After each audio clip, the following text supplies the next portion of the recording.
Good morning students. मैं रजत, faculty government polytechnic बताई। उम्मीद करता हूँ आप सभी लोग अपने घरों पर सुरक्षित होंगे, स्वस्थ होंगे, सरकार द्वारा दिए गए सभी निर्देशों का पालन कर रहे होंगे और कोरोना के खिलाफ देश की इस महत्वपूर्ण जंग में अपना महत्वपूर्ण योगदान दे रहे होंगे। आज का जो हमारा लेक्चर है ये एनर्जी कंजर्वेशन के लेक्चर की श्रृंखला को हम लोग आगे बढ़ा रहे हैं। और इससे पहले मैं एनर्जी कंजर्वेशन के दो MCQs, इंपॉर्टेंट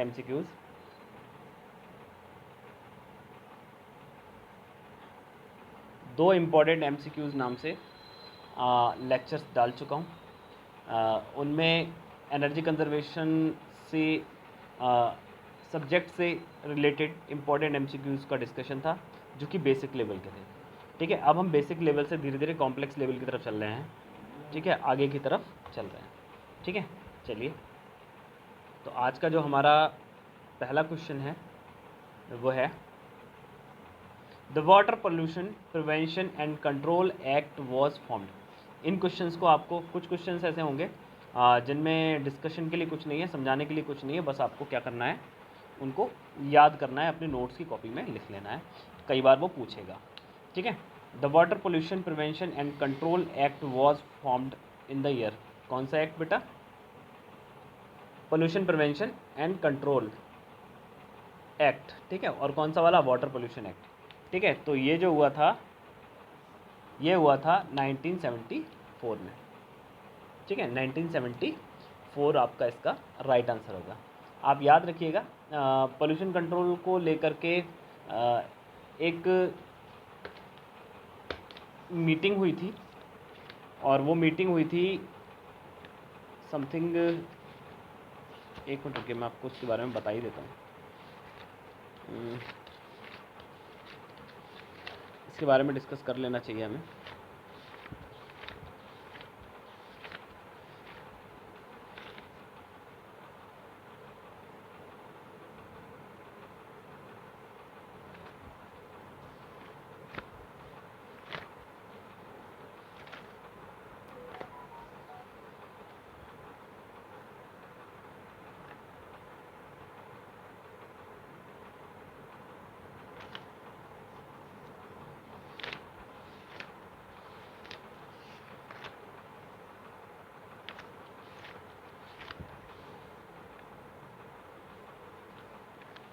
चलो फिलहाल UN की अभी मुझे याद नहीं आ रहा है ढंग से, कहीं नोट्स में कहीं लिखा हुआ है। UN की एक मीटिंग हुई थी, something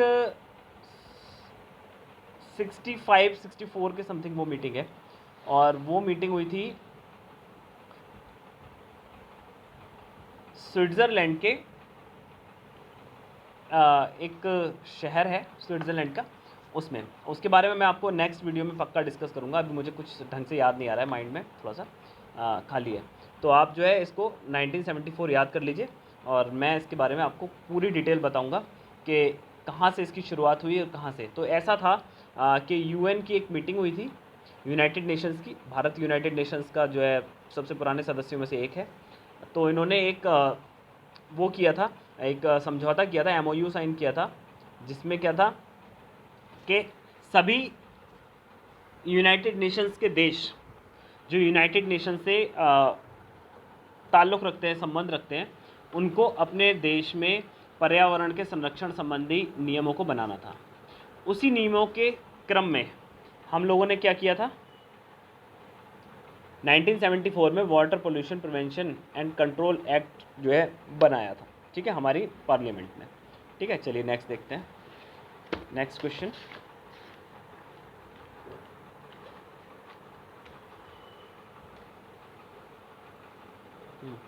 the Indian electricity rules of 1956।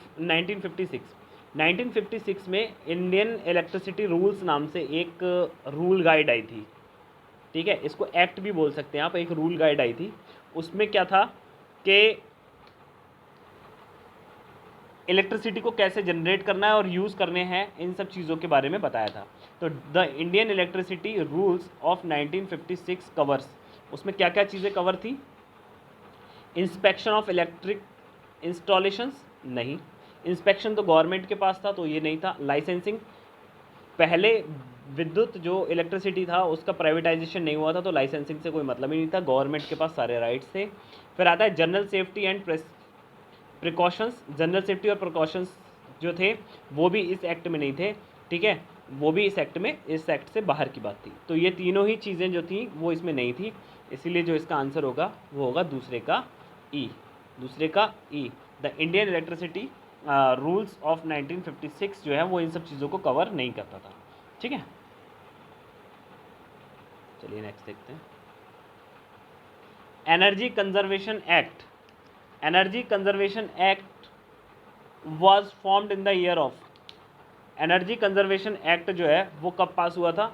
2001 में, जब हमने ये देखा कि भारत में ऊर्जा का बहुत तेज़ी से व्यय हो रहा है, लोग इलेक्ट्रिसिटी और अन्य प्रकार की ऊर्जाओं के बारे में बहुत सजग नहीं है, पंखा चल रहा है या जो भी इलेक्ट्रिसिटी वेस्ट हो रही है होती जा रही है, तो उसको लेकर के हम लोगों ने एनर्जी कंजर्वेशन का एक एक्ट बनाया, जिसमें हम लोगों ने ये तय किए, कुछ रूल्स और गाइडलाइंस तय किए हैं, जिसके तहत हम लोगों को अपने यहाँ प्रयोग होने वाली जो ऊर्जा है उसमें एनर्जी को बचाना है, ठीक है। तो ये कब हुआ था? 2001 में हुआ था, ये आप नोट कर लीजिए। The rules of a particular electricity supply system provision of meeting earthing। देखिए एक रूल था सॉरी एक रूल था, ठीक है, जिसमें इलेक्ट्रिसिटी सप्लाई के बारे में प्रोविजंस थे, मीटर के बारे में प्रोविजंस थे, इंस्टॉलेशन और इसके अकॉर्डेंस ऑफ इलेक्ट्रिसिटी सप्लाई के बारे में सारे के सारे रूल्स दिए गए थे। तो ये रूल्स कब आए थे? तो ये रूल्स आपके आए थे बेटा 48 में,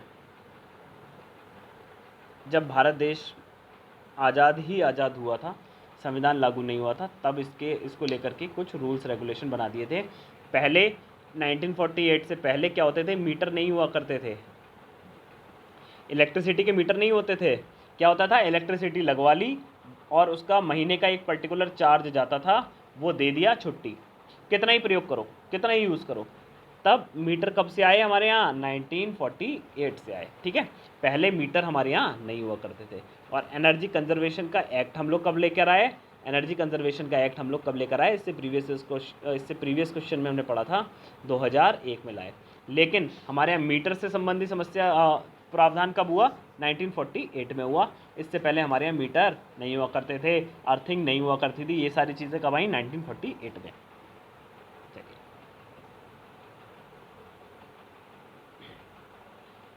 Which among the following is not the prolonged approach of energy management? इसमें कौन सी ऐसी एनर्जी मैनेजमेंट की वो है जो एनर्जी मैनेजमेंट की नहीं है? तो पहला होता है कैपेसिटी यूटिलाइजेशन, नहीं होगा। एनर्जी मैनेजमेंट की बात हो रही है बेटा, ठीक है। कैपेसिटी यूटिलाइजेशन नहीं। फाइन टर्निंग एंड इक्विपमेंट्स नहीं। टेक्नोलॉजी ऑफ अपग्रेडेशन, ये भी नहीं।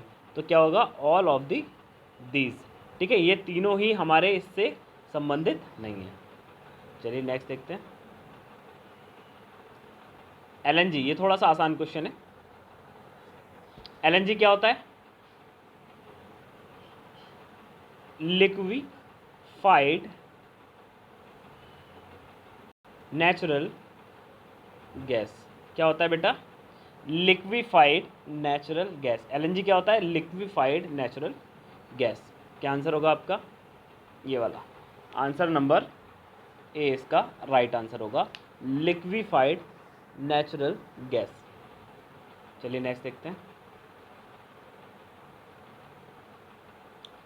विच is the major energy resources to meet the Indian energy demand? अब क्या है, यहां देखते हैं हम लोग क्या करते हैं। जो इंडिया की जो एनर्जी की डिमांड है, एनर्जी डिमांड को हम लोग अभी मान लेते हैं इलेक्ट्रिसिटी। क्या मान लेते हैं? इलेक्ट्रिसिटी मान लेते हैं। तो हम लोग ज़्यादातर इलेक्ट्रिसिटी किससे बनाते हैं? ऑयल से बनाते हैं क्या? नहीं, ऑयल से तो नहीं बनाते। नेचुरल गैस से एनर्जी बनाते हैं क्या? नहीं। लैग्नाइट से बनाते हैं क्या? नहीं। तो हम सबसे ज़्यादा अपनी एनर्जी किससे बनाते हैं? कोल से बनाते हैं। इंडिया अपनी एनर्जी रिक्वायरमेंट का 70% के आसपास कोयले से प्राप्त करता है। कितने परसेंट? 70%। उसके बाद में पेट्रोलियम आ जाता है, वो करता है, इधर उधर से और सारी चीज़ें हो जाती हैं। ठीक है, तो इस चीज़ का आप लोग ध्यान रखिएगा कि जो इंडिया है, भारत जो है, वो अपना एनर्जी का अधिकतर भाग जो है वो कोल से प्राप्त करता है, इलेक्ट्रिसिटी का जनरली। ठीक है, चलिए नेक्स्ट देखते हैं। Which country has the biggest coal reserve? किस कंट्री के पास सबसे बड़ा कोल रिजर्व यानी कोयला का भंडार, कोयला का भंडार किस कंट्री में सबसे बड़ा कोयले का भंडार है? तो नंबर 1 रशिया, नहीं। सबसे बड़ा कोयले का भंडार तो यूएस के पास है, सेकंड नंबर पे रशिया के पास है, फिर थर्ड चाइना के पास है, चौथे पे भारत के पास है। ठीक है, तो सबसे ज़्यादा किसके पास है? यूएस के पास है। आपका सही आंसर क्या हो जाएगा भैया? आपका सही आंसर यूएस हो जाएगा। ठीक है, चलिए नेक्स्ट देखते हैं।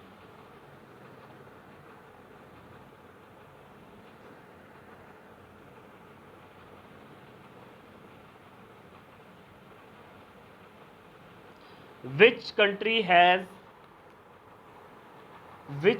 has highest energy uses per capita?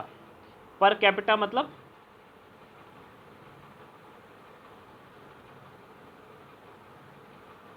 ये टर्म आपने बहुत सुनी होगी। पर कैपिटा इसका मतलब होता है प्रति व्यक्ति। प्रति व्यक्ति बोलते हैं ना, पर कैपिटा इनकम, प्रति व्यक्ति आय। पर कैपिटा एनर्जी यूजेस, प्रति व्यक्ति द्वारा यूज़ की गई एनर्जी। तो ये कैसे निकलती है? पर कैपिटा कैसे निकलता है? तो बेटा पर कैपिटा निकालने का फार्मूला होता है, मान लो आपके पास 100 रुपये हैं, नहीं ऐसे मानिए आपकी क्लास में 60 बच्चे हैं, आपकी क्लास में 60 बच्चे हैं और प्रत्येक बच्चे को 2 रुपये मिले, तो रुपये कितना हो गया? 120 रुपया। लेकिन आपकी क्लास में बच्चे कितने हैं? 60, तो कितना हो गया? प्रति बच्चा कितना रुपया आया? 2 रुपया। यानी जो टोटल एनर्जी खर्च हुई, मान लो x एनर्जी खर्च हुई, x मेगावाट एनर्जी खर्च हो गई और y आदमी है, तो x को जब y से डिवाइड करेंगे तो क्या निकल आएगा? पर कैपिटा एनर्जी कंजप्शन। ठीक है, प्रति व्यक्ति ऊर्जा का क्या हो जाएगा? यहाँ पे पता चल जाएगा कि प्रति व्यक्ति ऊर्जा का प्रयोग किसने कितना किया है। ठीक है, चलिए ये हो जाएगा कौन से देश में? आइसलैंड में। अब आइसलैंड में ही क्यों सर? आइसलैंड में ही ऐसा क्यों हुआ? तो आइसलैंड एक ठंडा देश है जहाँ पर क्या होता है, हर चीज़ को हॉट रखने के लिए, गर्म रखने के लिए हम लोगों को क्या करना पड़ता है? हीटर जलाने पड़ते हैं, कार में भी हीटर जलाने पड़ते हैं, है ना। इधर उधर हर जगह हम लोग को उसको गर्म रखने के लिए हमें ज़्यादा एनर्जी की ज़रूरत पड़ती है। और जब टेक्नोलॉजी बहुत ज़्यादा बढ़ जाती है तो भी हमें क्या करना होता है? ज़्यादा से ज़्यादा एनर्जी की ज़रूरत पड़ती है। ठीक है, तो यहाँ पे क्या हो जाएगा? Iceland is the highest per capita income और highest per capita energy consumption वाला देश है।